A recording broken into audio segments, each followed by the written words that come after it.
La valeur du débat, révélée ou confirmée par la crise sanitaire, le président de l'association L'Oratorium, Grégoire Hinzelin, discours. Bien que l'avenir ne soit jamais tracé, la crise sanitaire que nous vivons actuellement est bien partie pour être l'un, si ce n'est l'événement le plus long et marquant de cette décennie. Synonyme d'effort national et mondial, elle nous a retiré nombre de choses qui, avant, nous paraissaient acquises, la vie sociale et amoureuse étant l'une des plus marquantes. Et bien que débats et ébats diffèrent d'une lettre, ils ont au moins cette chose en commun, c'est que l'on nous a privés des deux au premier confinement. Alors quant à savoir si la valeur du débat a été confirmée ou altérée en même temps que la possibilité de se trouver, comme dirait une bonne amie, des plantettes sans prise de cul, je dois dire que le problème soulève une question. C'était comment avant ?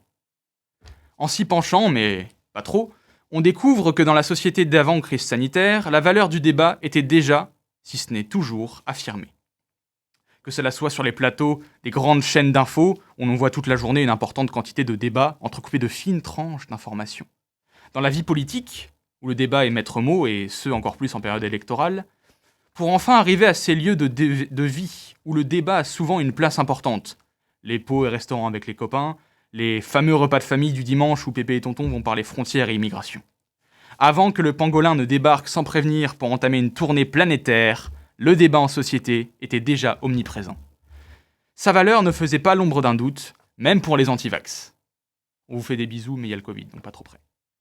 Mais fatalement, si l'on est face à une valeur avérée, et pas une valeur révélée, on peut dès lors affirmer que la valeur du débat a été confirmée par cette crise sanitaire. Si ce n'est pas l'un, alors c'est forcément l'autre. Et on le voit quotidiennement quand on allume la télévision ou que l'on lit la presse. Les opinions divergent et s'opposent en permanence, ouvrant la voie au débat. Alors, si la réponse paraît aussi évidente, c'est peut-être que l'on ne regarde pas au bon endroit. Peut-être que la vérité est ailleurs. Que la question n'est pas la bonne, qu'il faut changer de spectre lumineux et s'interroger sous un nouveau jour. Et c'est en y regardant bien que l'on découvre qu'à défaut d'être le débat, cette vérité qui a été révélée, parce que de plus en plus médiatisée, c'est que le débat est ouvert à tous. Que le débat, c'est ouvert à tous.